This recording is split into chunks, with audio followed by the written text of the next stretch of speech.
There you go. That works. Thank you. Don't worry. All right, we'll try it.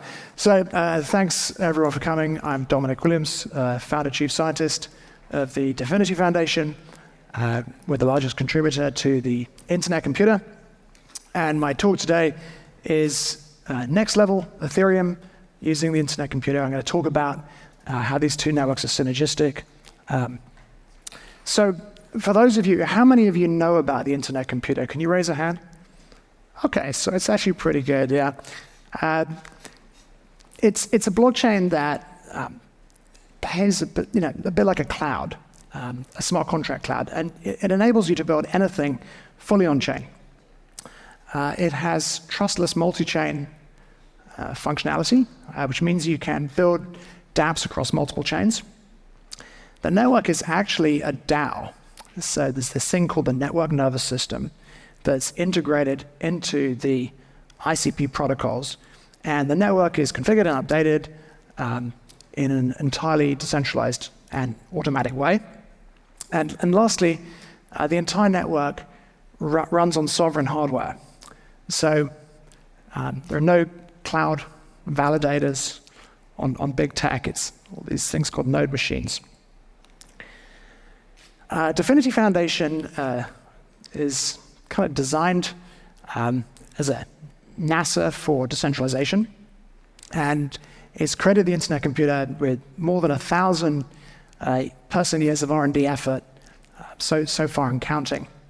And the mission is to enable what we call blockchain singularity, which is essentially the migration of all compute on-chain. So we see blockchain as the future stack and replacing current IT. We're an early spinner from the Ethereum community, probably dating back to 2015, about 300 people globally, and we're headquartered in Zurich. So the paradigm has been pretty successful. We've seen 300% growth in compute year on year. And today, the network's processing 350,000 plus Ethereum equivalent transactions a second when you're actually measuring the low-level virtual machine instructions being executed. So I invite you to go to the dashboard and have a look at this thing. It's currently processing more smart contract compute than every other blockchain in existence, multiplied by some crazy factor. So you might be wondering, what are the trade-offs? Of course, there are some smart contracts on the Internet Computer work differently to smart contracts on Ethereum. On Ethereum, smart contracts are synchronous, which makes DeFi simpler. On the Internet Computer, smart contracts are asynchronous, which means they can run in parallel, and that enables horizontal scaling, which is, of course, part of the purpose of the Internet Computer.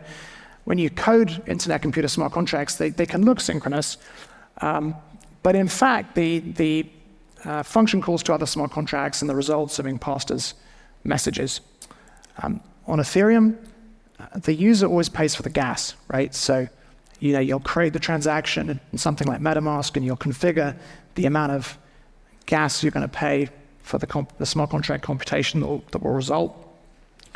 On the Internet Computer, the smart contract always pays for its own computation. So you charge the smart contracts up with gas, it's called cycles on the Internet Computer, and they pay for their own computation. And this is really important. It's called reverse gas. And it's really important because it enables the smart contracts to stay in the background and do things like directly interact with users by creating interactive web experiences by processing HTTP. Ethereum, of course, is expensive, costs a few dollars per transaction. Internet Computer, very inexpensive. So you can imagine taking the Ethereum cost and dividing it by something pretty big, like 1.5 million times. Very different things. So when you integrate ETH and ICP, you really can build anything fully on-chain. So the Internet Computer, of course, hosts these things called canister smart contracts, which can store and process massive amounts of data. and they can create interactive web experiences. But the Internet Computer Network also has this thing called chain key crypto. And actually, it's integrated with both Ethereum and Bitcoin at the network level. And this chain key crypto layer enables smart contracts on the Internet Computer to create signed transactions that run on other blockchains. And this allows for trustless integration without bridges. So already today, for example, people are using what we call chain key USDC, which is really just USDC on Ethereum on the Internet Computer. And we're sort of almost to the point where you can do bidirectional smart contract calls, which will be a big game changer.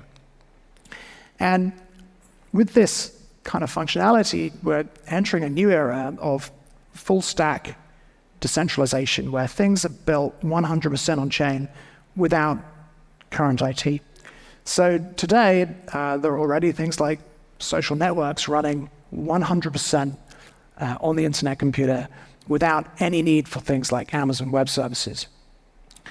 Also things like order book dexes that look like CFI but are actually running 100% on chain. And the latest thing is we've now got neural networks running as smart contracts. So you've got AI smart contracts. So we'll talk about a bit about AI. And AI is going to be the beating heart of Web3. It's incredibly important for Web3, and I invite you to dream a little, and we'll go through some examples. So the first example I'll give you is smart contract safety. Today, you can go to ETHCC and you can check out the Solidity code behind an Ethereum smart contract. The problem is, of course, that most people don't have the skills to audit Solidity code. So they've got no way of knowing whether the smart contract is safe. Now, does it have reentrancy bugs? Does it have a backdoor that could lead to a rug pull? Does it contain malware that will cause it to attack other contracts? Most people just don't have the skills to audit it themselves, and even if they have the skills, they haven't got the time. So the solution, of course, is to use an AI smart contract. It'd have to be something akin to an LLM. And this AI smart contract can enumerate the Ethereum blockchain, look at the code hashes, download the code from GitHub, and essentially verify that there's no reentrancy bugs, no backdoors, no malware inside, and create a certification that can then be displayed on something like ETHCC. So you can say, yeah, this Solidity code has been verified by AI. And of course, this is only really meaningful if the AI is running as a smart contract. Otherwise, who knows what logic it's running, right? Autonomous KYC. So something interesting coming is that people are going to want to trade security tokens on DEXs. And we're based in Switzerland, and regulatory changes there have meant that you can tokenize the stock of a company. And that's going to work fine, but of course there are still regulatory restrictions, and KYC and AML and things like that are part of them. So you got a DGen, he wants to trade security tokens on a DEX. What do?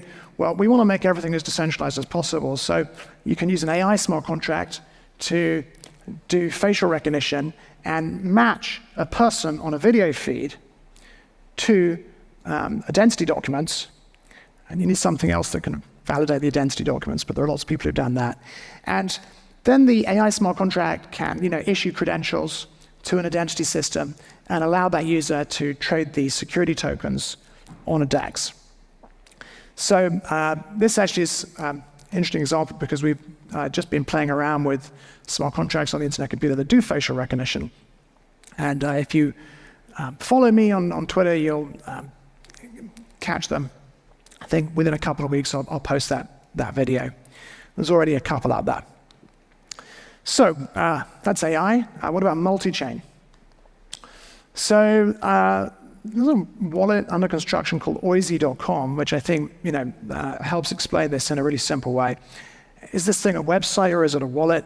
The answer is it's both. It's actually, of course, a smart contract that's creating the interactive web experience. And the smart contract holds the crypto. It's a multi-chain wallet that holds the crypto using chain key technology. And the user authenticates to this smart contract using a passkey-based system, which is much more secure than having a seed phrase and things like that on your system. And it's seamless. Once you've authenticated, you can do stuff. You have a single list of assets. Currently, it's got Ethereum assets and Internet Computer assets in the same list. Bitcoin will be added soon. And it's fully compatible with Ethereum DeFi. So you get this added security, censorship resistance, right? Because nobody can block a smart contract that's serving web, but Google can chuck wallets out of the Chrome store. Apple can ban wallet apps from the App Store. You get rid of that. So you get censorship resistance, you get more security, and you get user experience benefits. And all of this is working without bridges. It's all based on trustless math and direct network integration. So Internet Computer nodes talk to Bitcoin nodes, and they talk to Ethereum nodes. So some of you might be sort of making the jump and thinking, like, when LLMs inside smart contracts, right? Because once we have large language models inside smart contracts, we can do all kinds of really sort of sexy and fun things with DeFi. So you can imagine saying to your wallet, like, cancel all my previous instructions, sell half my wrap BTC for USDC if the price hits $100,000, swap half my USDC for the ETH whenever the price falls 10%. Every day at midnight, swap 10,000 USDC for ICP. And you could give that kind of instruction to your wallet over your phone from the beach. So that's what's coming. And that's one of the reasons we are working very hard at Dfinity to enable the Internet Computer to run LLMs, and it's not so far off. Social media, there's actually this really mature application called OpenChat. You can find it at oc.app. It's worth checking out. It's a sort of mix between social networking and messaging. And it's 100% decentralized and fully on-chain. Smart contracts, process and store profiles, messages, media. And every user's account is also a wallet which can hold tokens, which shows you that a wallet can be anything, right? A wallet can be an application. It doesn't have to be a wallet. And users can do things like send chain key Bitcoin in about 1 second inside of chat messages. And I think this illustrates some of the advantages of being fully on-chain and not depending on users having to configure every transaction themselves and allowing transactions to happen in the background within a secure session, which is only possible when you have things fully on-chain and users are interacting directly with a smart contract. So they create a session with the smart contract knows they're interacting with their user, and the smart contract does things on their behalf. And this thing already has many tens of thousands of users because it's able to scale horizontally. And this is one of those kind of like counterintuitive things. We see blockchain as a scaling platform. And I think the proof's in the pudding, and you can see it working with this OpenChat service. And what's incredible is, like, you've got this social media service with tens of thousands of users inside who are using the service to store crypto. Like, their accounts contain crypto, right? But it's a small team of engineers. There's no security team. They do some code audits, of course, but it's pretty safe. There's no firewall. There's no anti-intrusion software. There's no anti-malware.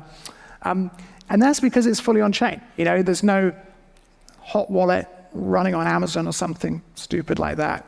The whole thing's on-chain and end-to-end. And furthermore, this service, OpenChat, runs under the control of something called a Service Nervous System DAO. And that gives the community of OpenChat full and exclusive control of the service. So all of the software updates actually propose to this DAO. And if they're accepted, they're pushed into the service, the smart contracts that make the service, with complete automation.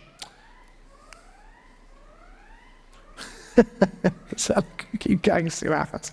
Games. So actually, I don't know, for those of you who know me for a while, I mean, before I pivoted full-time into crypto in 2013, I had a game, a computer game, it grew to about 3 million users. And so I kind of felt like, recently that we need to see some fully on-chain games, and Credit Game that really illustrates to people the advantages of being fully on-chain. So I got involved with this thing, and it's called Bit Royale. And so basically it's like survive to win, okay? And because it's fully on-chain, again, tokenization is seamless, and your life is Satoshi's way, or E8's, which is the internet computer equivalent. So there's Bitcoin Royale, Ether Royale, and ICP Royale. And what's cool here is that the smart contract is the game server, right? And so it's creating a kind of environment that's a sort of mix between first-person shooter, RPG, and real-time chess. You can make one move every sort of second or so. And the idea is, you kill other players, get their life, i.e. Satoshi's way or E8's, and then when you get down to the last 10% of players, it's game over, and you get to keep what you've got in expectation, 10x what you started with. You can only do something like this if you're fully on-chain. In the same way, you can only create something like OpenChat, where you can send crypto with chat messages if you're fully on-chain. You have to put the user within the chain environment. There can't be an intermediary. So, invite you guys to join us and, look at ways that you can integrate with the internet computer. There's very exciting things are possible when you combine Ethereum and the internet computer. There's ICP hubs all over the world now. Probably be more than 40 by the end of this year. And I don't know how long that went. Have we got time for a quick question? Or quick question. All right. Questions? Anyone? You have to shout it out.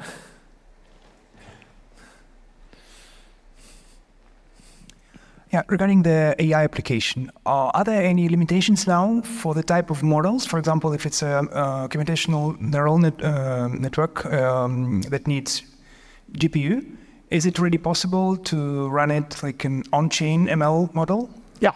So there are two kinds of tasks, right? Convolutional, I mean. With an AI model, is training, and then there's inference. So training is much more expensive. And yeah, just running a model that is already learned. Yeah. So training, you're going to need GPUs, and you'll probably do it off-chain.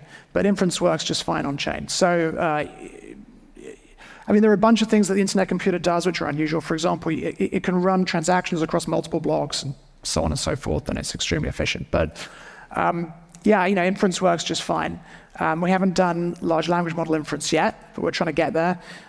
The challenge there is that, currently the internet computer uses 32-bit WASM, and so you basically need twice the smart contract memory as the number of parameters. So the neural networks that we've demonstrated so far have 2 billion parameters or less, so they fit in the 4 gig that 32-bit gives you.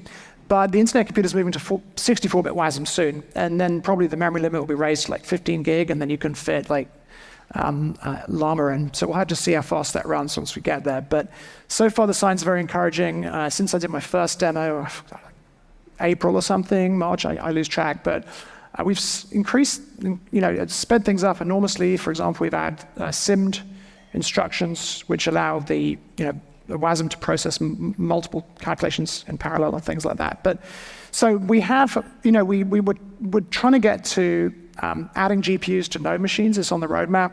You have to create once there's a public spec, node providers can build these machines. They'll be expensive, probably 120 grand each, because the cost of H100s and things. The challenge actually is the determinism of GPUs. And these GPUs have a lot of cores, and the order of calculations that you upload to a GPU isn't deterministic. So we're putting a lot of effort into finding ways to make it deterministic. And actually, there are other reasons to make it deterministic too, not just for AI, speeding up AI smart contracts.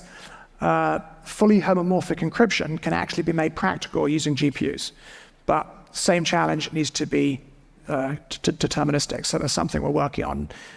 But to make like deterministic state transition as usual. Yeah, I mean in blockchain, we cannot make anything if it's not deterministic. So we need first. It has to be deterministic. It absolutely has to be deterministic. Yeah. And regarding the privacy of this data that is processed and both the parameters of the model, is it somehow possible if it computed on chain but still make it encrypted, maybe private? So internet computers, works in a very different way, and you can see that from the performance metrics you get out of it. So with the number of transactions it processes, you couldn't have a blockchain where everyone validates it by downloading it to a local client. So it has a single, it's also chain key crypto. So you have inside the network, you have these transparent subnets, which are blockchains. They all have their own public key. Obviously, there's no private key because they want to be secure. And that's how replication is limited. It's a thing called deterministic decentralization. So the network nervous system that runs the network creates these subnets by drawing nodes from different node providers, different data centers in different geographies, data centers in different jurisdictions. And that's how it really brings the replication factor down while preserving security and resilience properties you expect with a blockchain. So I think at the moment the demos are running on 13x replication. So I don't know how much you know about it. It's 3f plus 1 and f is 4 in this case, right? Thank you very much. But the thing is you can't connect to those subnets and just download all the blocks. I mean, blocks aren't even stored anyways for that long. So to actually get the data, you need to get physical access to one of those node machines. So the node providers in principle have it, but that's not obviously their interest. Thank you so much, Dominic. It's our time. Thanks very much, everyone. Thanks. Thank you.